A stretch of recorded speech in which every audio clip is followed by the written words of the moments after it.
After 3 years of silence, I received a letter from my daughter, and my heart nearly jumped out of my chest with joy. I was about to open it when my wife shouted, "Stop!" I asked, "What's wrong?" She pointed and whispered, "Can't you see?" I looked closer, and what I saw shocked me to the core. Before we continue, please subscribe to the channel, and write in the comments what time it is where you are now. My hands trembled as I reached for the mailbox. Something about the white envelope on top made my pulse quicken before I even saw the handwriting. 3 years of empty mailboxes had trained me not to hope, but there it was, Naomi's careful script spelling out my name. August 31st, her birthday. How could I forget? I held the envelope against the afternoon light, studying the familiar curves of her letters. The return address showed her Lincoln Park apartment, the same place where everything fell apart. My chest tightened with possibilities I'd buried long ago. "Minnie!" I called, rushing up the front steps. "Minnie, get over here, quick!" My voice cracked with an excitement I hadn't felt in years. The screen door slammed behind me as I hurried through the living room, still clutching the envelope like it might disappear. "What's all the shouting about?" Minnie appeared from the kitchen, wiping her hands on a dish towel. Her gray eyes immediately found the letter in my grip. "Look at this." I held it up, watching her expression change from mild annoyance to surprise. "It's from Naomi, today of all days." Minnie stepped closer, adjusting her glasses. "That's her handwriting, all right?" She touched my arm gently. "Are you sure you're ready for this, Ralph?" I turned the envelope over in my hands, feeling its weight. Not heavy enough for multiple pages, but substantial. Real. After 3 years of silence, my daughter had written to me on her 38th birthday. "I keep thinking this might be it," I whispered. "Maybe she's finally ready to talk." The afternoon sun slanted through our front window, casting everything in golden light. Outside, neighbors were coming home from work, children playing in yards, the world continuing as normal. But inside our house, time had stopped. Minnie settled into the chair beside me, her presence steady and warm. "Whatever it says, we'll handle it together." I nodded, though my throat felt tight. 3 years of hoping, of failed attempts, of lying awake wondering if I'd been too harsh, too stubborn. 3 years of missing my daughter's laugh, her quick wit, the way she used to call me every Sunday just to chat. The envelope felt heavier now, loaded with possibilities. Reconciliation, forgiveness, maybe even an invitation to be part of her life again. Or perhaps another rejection, another door slammed in my face. I set it carefully on the coffee table between us, afraid to tear it open, afraid not to. The silence stretched until I could hear the kitchen clock ticking in the next room. "She remembered I'd be thinking of her today," I said finally. Minnie's hand found mine. She always was thoughtful like that. The memory hit me then, sudden and sharp, not of recent years, but of birthday mornings when Naomi was small, racing down these same stairs in her pajamas, eyes bright with anticipation. Before life got complicated, before Ethan, before everything went wrong. I picked up the envelope again, studying the careful way she'd written our address. No mistakes, no crossed-out letters. She'd taken time with this, planned it. That had to mean something good. "I can't remember the last time I felt this nervous," I admitted. "August 31st, 2022, Minnie said quietly. "The day you decided to drive over there and try to talk sense into her." The weight of that memory settled over me like a heavy blanket. That terrible afternoon that changed everything between us. But maybe today would be different. Maybe this letter would finally bridge the gap that had grown between us. I held my breath and prepared to tear open the envelope that might contain my daughter's words of forgiveness. I sank into the kitchen chair, the envelope still unopened in my hands. The familiar weight of it triggered something deep in my memory, transporting me back to that September afternoon 3 years ago when everything unraveled. I remembered standing outside Naomi's apartment building, my finger hovering over her doorbell. The Lincoln Park neighborhood bustled around me. Young professionals rushing home, couples walking dogs, the energy of a city that never slowed down. I'd driven there with such determination, convinced I could make her see reason about Ethan. The apartment buzzed me up without question. When Naomi opened her door, she looked tired in a way that worried me. Dark circles under her eyes, her usually perfect posture slightly slumped. "Dad, What are you doing here? We need to talk, sweetheart, about your marriage. Her jaw tightened immediately. If this is about Ethan again, it is about Ethan, and about you making the biggest mistake of your life. She stepped back, but didn't invite me in. I'm 35 years old. I don't need relationship advice from my father. When your husband is gambling away your future, you need advice from someone who cares about you. That's when Ethan appeared behind her, his hand possessive on her shoulder. The sight of him made my stomach churn. Too smooth, too charming, the kind of man who could convince you to give him your last dollar and thank him for it. "Ralph," he said with false warmth, "what brings you by?" "I'm talking to my daughter about the casino receipts I saw in your car last month." Naomi's face went white. "You were snooping in our car?" "I was helping you move that bookshelf, and papers fell out of the glove compartment. $1,200 in one night, Naomi. How many nights like that have there been?" Ethan's mask slipped for just a second, revealing something cold underneath. That was a work event. Client entertainment. "Don't lie to me, son. I know the difference between business expenses and addiction." "This is my life," Naomi exploded. "My marriage, my decisions. When are you going to stop treating me like a child? When you stop acting like one? This man is destroying your credit, probably already drained your savings. You don't know what you're talking about." But I could see in her eyes that I did know. The way she couldn't quite meet my gaze, the defensive set of her shoulders, the way Ethan's grip on her shoulder tightened possessively. "What about family, Naomi? Doesn't that mean anything to you anymore?" "Family?" She laughed bitterly. "You mean the family that never accepted my choices? That questioned every decision I made? We questioned this one because we love you." "No, you questioned it because you can't control me anymore." Ethan stepped forward then, his voice silky with false concern. "Maybe it's time for some space, Ralph. Let Naomi make her own choices without interference." The manipulation was so smooth, so practiced. I watched my daughter's face as she absorbed his words, saw her building walls I'd never be able to scale. "He's right, Dad. I think you should leave." The words hit me like physical blows. "Naomi, please, just think about what I'm saying." "I'm thinking, and I'm choosing my husband over your suspicions." The door closed in my face with a soft click that echoed like thunder. I stood there for several minutes, hoping she'd change her mind, hoping the door would open again. It never did. Now, sitting in my kitchen 3 years later, I could still feel the weight of that rejection. The drive home had been the longest of my life. The memory of that closed door led me to remember everything that came after. 3 years of desperate attempts to bridge the gap that seemed to widen with each passing month. I'd started calling the next day, then the day after that. Voice messages that went unanswered, text messages that showed as read but never replied to. Minnie watched me wear a path in our kitchen floor, pacing with the phone pressed to my ear, listening to Naomi's recorded greeting over and over. "Hi, sweetheart, it's Dad. I just wanted to say I'm sorry about yesterday. Maybe we could grab coffee and talk things through. Call me back." She never did. By October, Ethan started answering her phone. "She doesn't want to talk to you, Ralph." "Let me hear that from her." "You heard it when you drove over here uninvited and upset her. Leave us alone." The line went dead. I tried driving to her apartment twice in November. The first time, Ethan met me in the lobby, his expensive suit and practiced smile making my working man's clothes feel shabby. "This has got to stop," he said, blocking my path to the elevator. "You're causing her stress." "I'm causing her stress? What about what you're doing to her bank account?" His smile never wavered, but his eyes went cold. "Careful, old man. Harassment is a serious charge." The second visit was worse. He met me at my car before I even reached the building. "I warned you," he said, pulling out his phone. "One more visit, and I'm calling the police. Naomi doesn't want to see you." Christmas was the hardest part. I'd always been the one to pick out Naomi's gifts, spending weeks finding exactly the right thing. That year I chose a beautiful leather journal, the kind she'd loved since college, with her initials embossed in gold. It came back unopened. Returned to sender, stamped across the package in red ink. My birthday cards came back the same way. Mother's Day flowers for Minnie, returned. Every attempt at connection bounced back like I was throwing stones at a brick wall. The final attempt came last spring.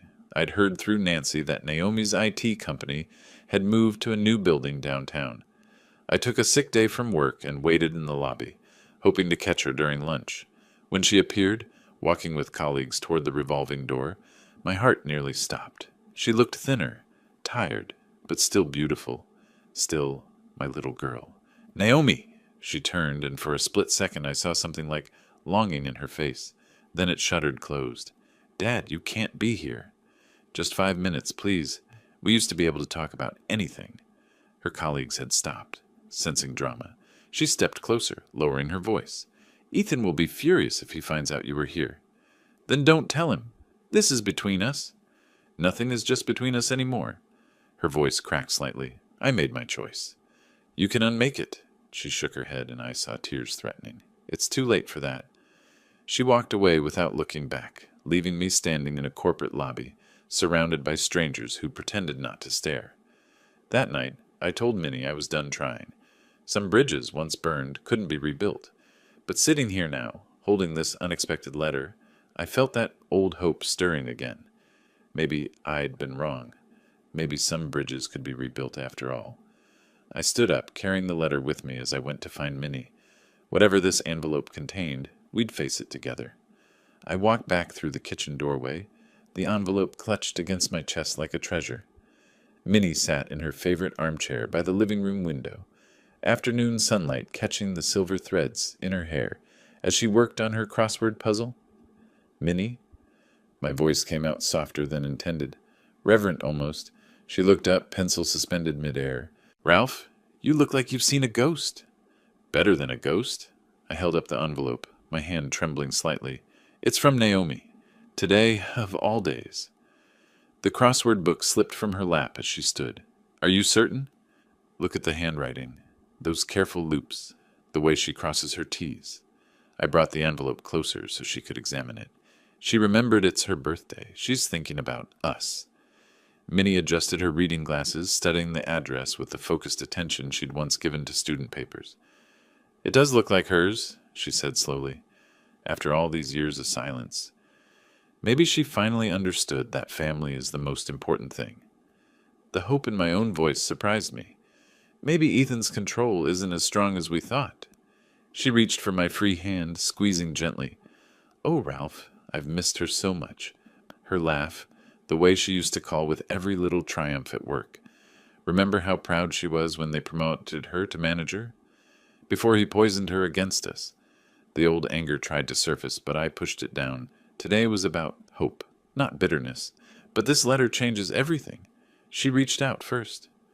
We stood there together, both staring at the envelope that might contain our daughter's words of forgiveness. The living room felt charged with possibility, like the air before a thunderstorm that promises to wash everything clean. "What do you think she says?" Minnie whispered. "Maybe she's pregnant. Wants to tell us about grandchildren." My imagination ran wild with possibilities. Or she left him. Realized we were right about his gambling. Or she just misses her dad. Minnie's eyes filled with tears. 38 years old today, and part of her is still our little girl who used to climb into bed with us during thunderstorms. I nodded, remembering birthday mornings filled with pancakes and torn wrapping paper, when making Naomi happy was the easiest thing in the world. Before life got complicated, before we lost each other in a maze of pride and misunderstanding. "Whatever she says, we'll face it together," Minnie said, settling into the couch beside me. I positioned my finger under the envelope flap, ready to tear it open and discover what our daughter wanted to tell us after 3 years of silence. The paper felt substantial, important, real. "Here goes nothing," I murmured, starting to lift the flap. "Wait!" Minnie's sharp voice made me freeze. My fingers stopped halfway under the envelope flap, Minnie's urgent tone cutting through my excitement like a blade. "Wait for what?" She leaned closer, squinting at the address through her reading glasses. "Give me another look at that handwriting." "Minnie, what's wrong?" "Something's not right." She took the envelope from my hands, holding it up to the window light. "Look at how she wrote your name. See the slant?" I studied the letters more carefully, irritation prickling at my hope. "It looks fine to me." "No, Ralph. Naomi's writing always slanted to the right. Always. 30 years of grading papers taught me to notice these things." Her finger traced the letters. "This slant's left. Maybe she's stressed. People's handwriting changes when they're upset." Not the fundamental slant. That's muscle memory. Minnie held the envelope at arm's length, then close again. And look at the pressure. Naomi has a heavy hand. She presses hard when she writes. These letters are too light. My chest tightened with a different kind of fear. You're imagining things. Am I? Look at this A in Ralph. Naomi makes her A's perfectly round, like little circles. This one has a pointed top. She pointed to specific letters. And she never, ever makes her F's like that. Too fancy, too many loops. Handwriting changes over time. Not this much, not the basic letter formations. Minnie's voice carried the authority of someone who'd spent decades analyzing student work. This person is trying to copy her style, but getting the details wrong.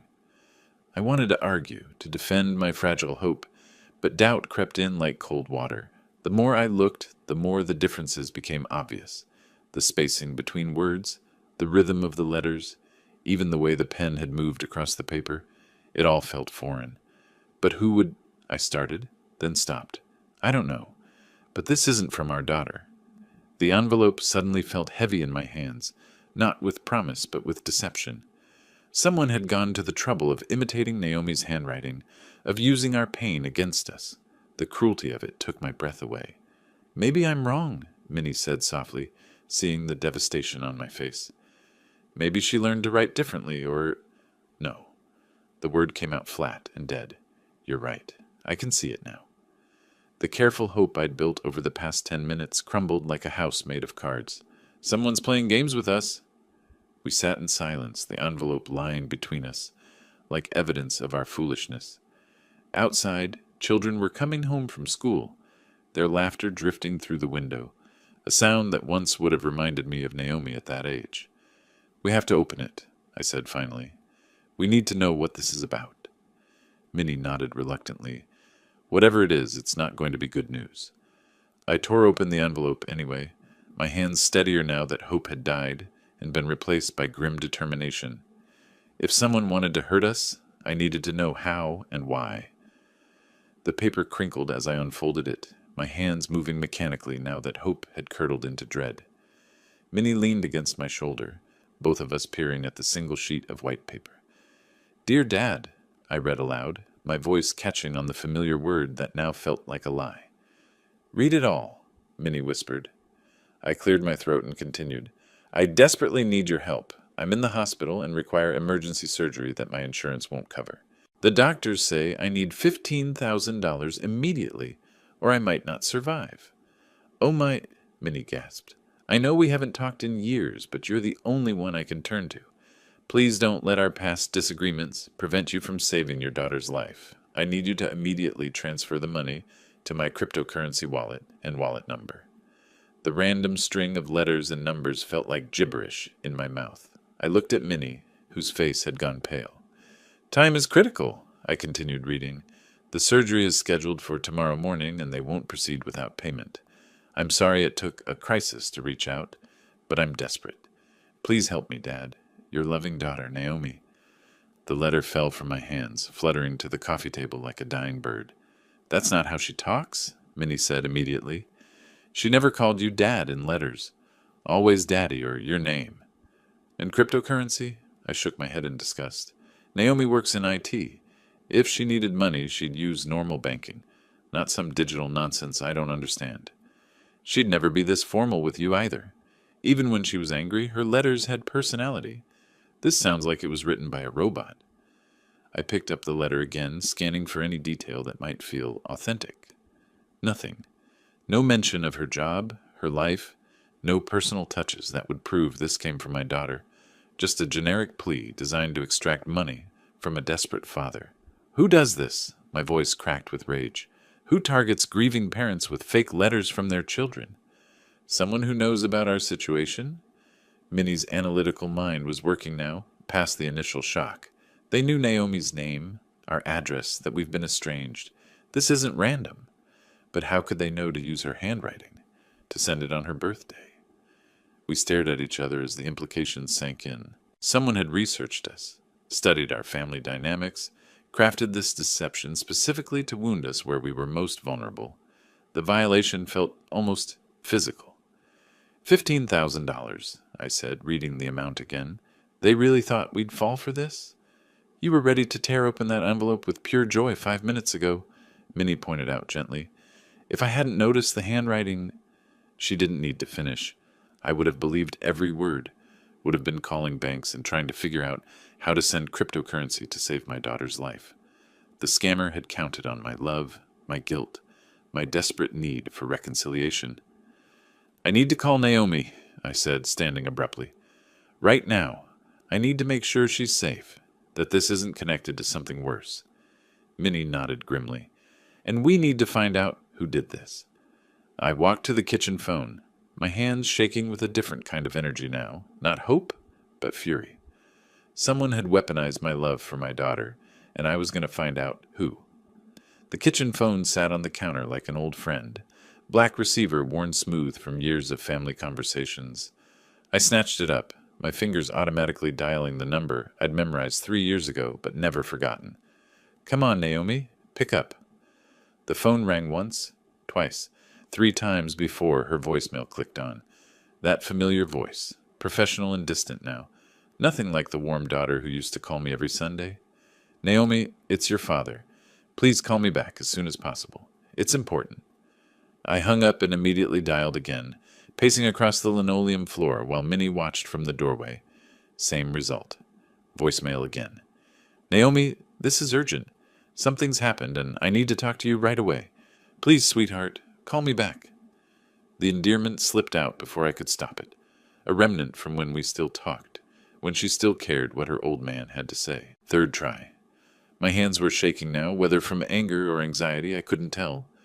Naomi, someone is using your name to try to scam us. They sent a fake letter asking for money, pretending to be you. I need to know if you're safe and if this is connected to something bigger. Call me immediately. I slammed the receiver down harder than necessary. She's not answering, I told Minnie, though that was obvious. Maybe she's at work. It's only 3:30 on a Saturday afternoon. Or maybe he won't let her answer calls from unknown numbers. The thought made my chest tighten. What if he screens all her calls, controls who she talks to? Minnie stepped closer, her hand gentle on my shoulder. Ralph, your blood pressure, you're getting worked up. Of course I'm worked up. Someone is targeting our family, using our pain to steal money, and our daughter won't even take a phone call from her father. The words came out bitter, 3 years of frustration boiling over. What are you going to do? I looked at the fake letter still lying on the kitchen counter, evidence of someone's cruelty and calculation. The cryptocurrency address seemed to mock me with its random string of letters and numbers, so impersonal, so cold. I'm driving over there. Ralph, no, you know how that ended last time. This is different. I'm not going to lecture her about her marriage. I'm going to warn her that someone is using her identity for fraud. I grabbed my car keys from the hook by the back door. She has a right to know someone is impersonating her. What if she doesn't believe you? What if she thinks you made up the letter as an excuse to contact her? The possibilities stopped me cold. Naomi was smart enough to consider that angle, suspicious enough after 3 years of silence to question my motives. But the alternative was doing nothing while someone used her name for criminal purposes. Then I'll show her the letter. Let her see the handwriting that isn't hers. The cryptocurrency scam, the generic medical emergency that doesn't match anything real about her life. I headed for the garage door.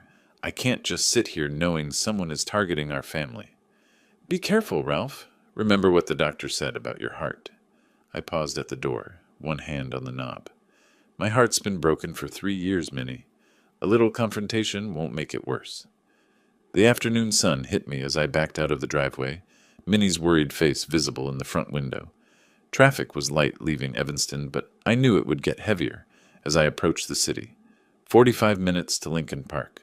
45 minutes to figure out what I was going to say to the daughter who'd chosen her husband over her family, who'd refused every attempt at reconciliation, who might slam the door in my face the moment she saw me standing there. But someone was using her name to hurt us, and that crossed a line I couldn't ignore.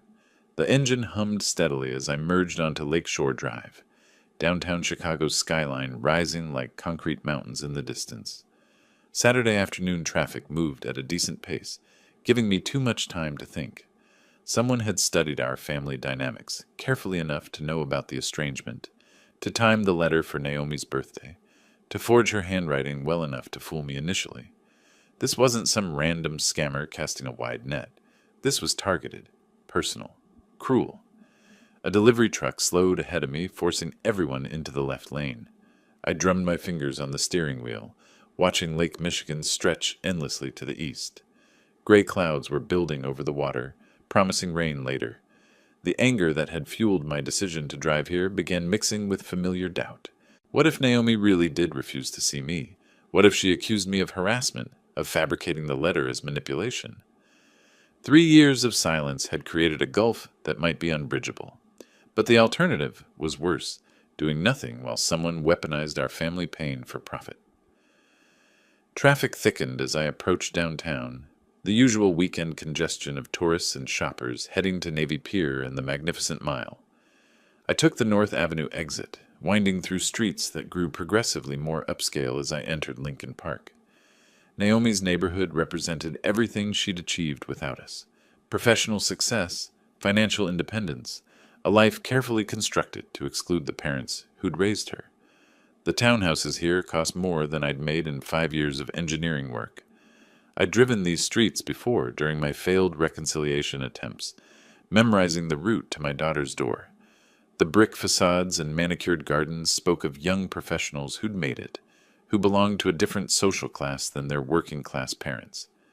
My hands gripped the steering wheel tighter as I imagined the conversation ahead. Best-case scenario, Naomi would listen, understand the threat, maybe even thank me for warning her.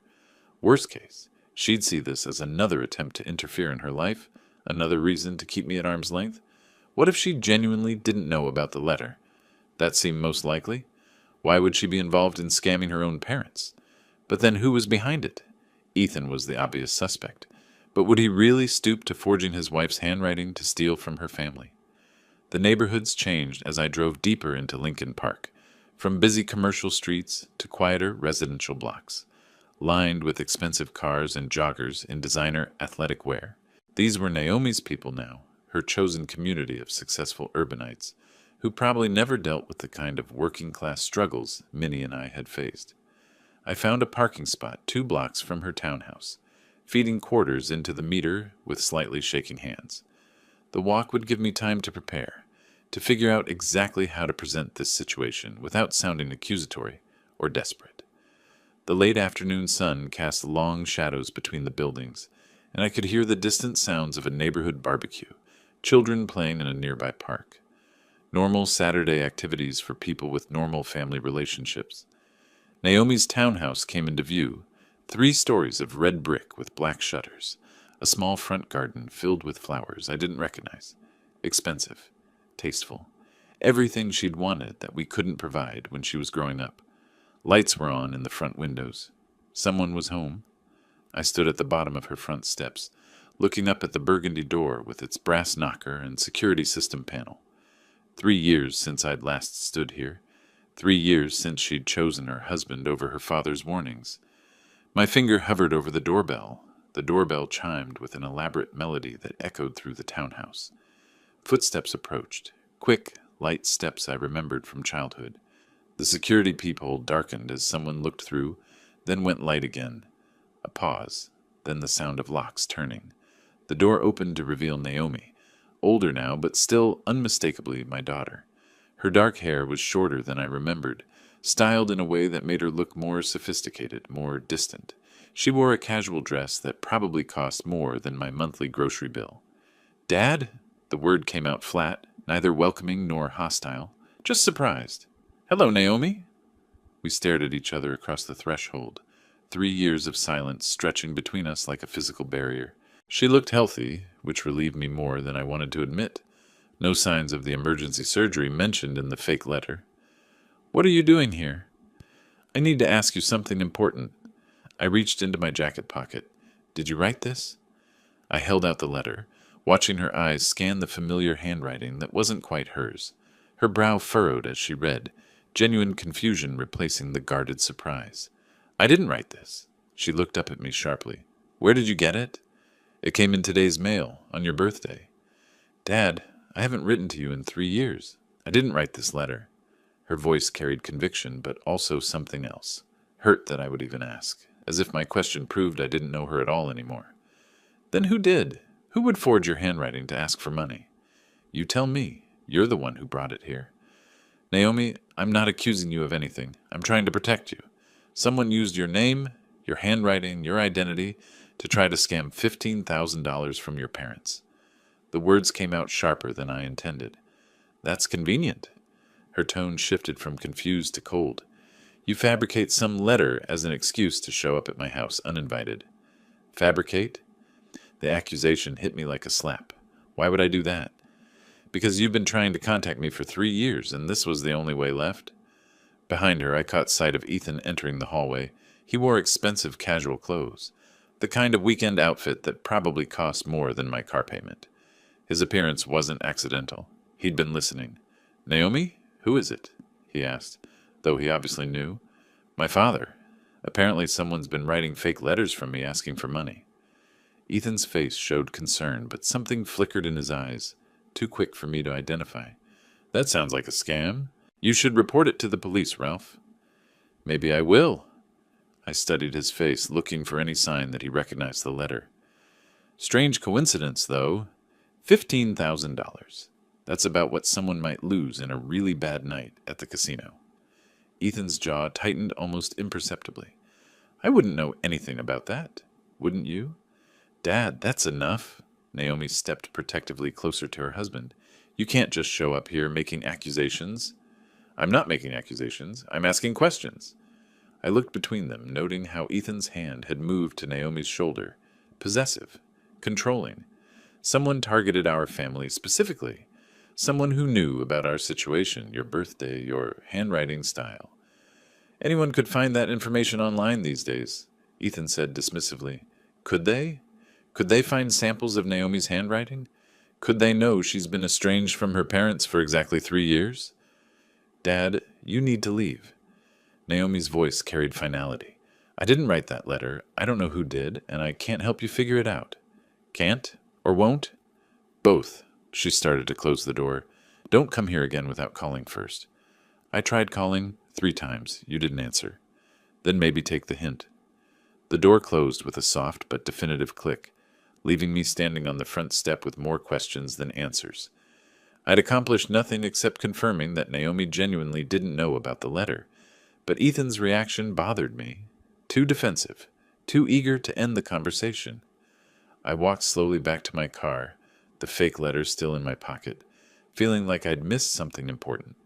The lock clicked behind me with such finality that I almost turned around to knock again. But Naomi had made her position clear. She didn't want to see me, didn't believe me, and thought I'd fabricated the letter as manipulation. Walking back to my car felt like moving through thick water, each step heavier than the last. The golden evening light that had seemed hopeful during my drive here now felt mocking, illuminating my failure in harsh detail. I started the engine and pulled away from the curb, watching Naomi's townhouse shrink in my rearview mirror. 3 years of hoping for reconciliation, and I'd managed to make things worse. She probably thought I was getting desperate in my old age, creating elaborate schemes just to force contact. Traffic moved slowly on Lakeshore Drive, giving me too much time to replay the conversation. Something about Ethan's behavior bothered me, but I couldn't put my finger on what. The way he'd appeared so quickly behind Naomi, like he'd been listening, the slight tenseness in his voice when he suggested reporting the letter to police, the protective way he'd stood with his hand on her shoulder. Most telling was his reaction when I mentioned casino gambling. Just a flicker, barely noticeable. But I'd spent 40 years as an engineer, learning to notice when something didn't fit properly. By the time I reached Evanston, instead of turning toward home, I found myself pulling into Dawes Park, the same place where I used to bring Naomi when she was small, where we'd feed ducks and talk about everything and nothing. The bench I chose overlooked the pond, now empty of ducks, but still peaceful in the fading light. I pulled out the fake letter again, studying it with fresh eyes. Minnie had been right about the handwriting. Too many small details were wrong. But whoever wrote this knew enough about our family to target us, specifically. $15,000. the exact amount someone might need to cover gambling debts accumulated over months of bad luck at Chicago's casinos. Someone who had access to samples of Naomi's handwriting, who knew about our estrangement, who understood exactly which emotional buttons to push. Someone who lived in the same house as my daughter. The more I thought about it, the more Ethan's behavior made sense. His eagerness to end the conversation, his defensiveness when I mentioned casinos, the way he'd positioned himself between Naomi and me like a barrier. He wasn't protecting her from an unwelcome father. He was protecting himself from exposure. A cool breeze rustled the trees, carrying the first hint of autumn's approach. Change was coming, whether any of us wanted it or not. I folded the letter carefully and put it back in my pocket. Evidence. Not of Naomi's betrayal, but of someone else's desperation and manipulation. Someone who thought he could use our family's pain for his own financial salvation. The park was growing quiet as families gathered their children and headed home for dinner. Normal families who talked to each other, who didn't have years of silence to bridge, who didn't have to worry about fraud and manipulation tearing them apart. But we weren't a normal family anymore. We were a damaged one, held apart by someone who benefited from our separation. Someone who needed us to stay angry and distant because reconciliation would mean exposure. Standing up from the bench, I felt something I hadn't experienced in 3 years. Not hope exactly, but determination. Ethan had made a mistake today. He'd shown his hand just enough for someone paying attention to notice. I walked back to my car, already planning what I'd tell Minnie. We needed to wait and watch. If Ethan had written that letter, he'd probably made other mistakes too. Desperate people usually did. The drive home took only 5 minutes, but it felt like emerging from a long, dark tunnel into light. For the first time since the divorce, I had a target for my anger that wasn't my own daughter. 3 days passed like slow torture. Minnie and I discussed the situation endlessly, analyzing every detail of my confrontation with Naomi, every suspicious reaction from Ethan. We decided to wait, to let things develop naturally rather than pushing harder and risk making everything worse. Tuesday evening arrived gray and drizzly, the kind of weather that matched my mood. Minnie was in the kitchen preparing dinner when the doorbell rang at exactly 7 o'clock. "I'll get it," I called, expecting maybe a neighbor or delivery driver. The last person I anticipated seeing was my daughter, standing on the front porch, soaking wet from the rain, clutching a manila folder against her chest. "Naomi?" "Dad, I need to talk to you." Her voice cracked slightly. "I found something terrible." She looked like she'd been crying. Her usually perfect hair hung limp around her face, and her expensive clothes were wrinkled as if she'd thrown them on without care. But it was her eyes that stopped me cold. They held the same desperate clarity I'd seen in the mirror 3 years ago. "Come in, sweetheart. You're soaking." I stepped aside, watching her shake rain droplets from her jacket. Minnie appeared in the hallway, took one look at Naomi's distressed state, and immediately shifted into maternal mode. "Oh, honey, what's wrong? Let me get you a towel." "I'm fine, Minnie. Naomi opened the manila folder with trembling hands. "Dad, look at these papers. I found them in Ethan's desk." She spread several sheets across the coffee table. Even from across the room, I could see what they were. Practice sheets filled with handwriting exercises. Row after row of attempts to copy familiar letter formations. "What am I looking at?" I asked, though my heart was already racing. "Practice sheets. He was trying to copy my handwriting." Her voice broke completely. "Dad, look at this one." She pointed to a sheet covered with attempts at writing her own name, her address, even what looked like draft versions of the fake letter I'd received. The evidence was overwhelming, undeniable. "I found these yesterday when I was looking for our insurance papers. They were hidden in a folder marked business expenses." She wiped her eyes with the back of her hand. "I confronted him about it last night." "What did he say?" "At first he denied everything. Said they weren't his, that maybe someone planted them." She laughed bitterly. "But when I pressed him, when I threatened to call you and ask if you'd really received a letter, he confessed." He broke down completely. "Dad, he has gambling debts. Serious ones. He's been going to the casino in Hammond 3-4 times a week for months.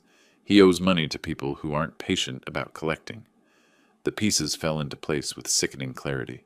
Ethan's nervousness during my visit, his eagerness to get rid of me, his defensive reaction to any mention of gambling. It all made perfect sense now. He targeted you because he knew about our estrangement, Naomi continued. He thought you'd be so desperate to hear from me that you'd send money without asking too many questions. How much does he owe? $37,000.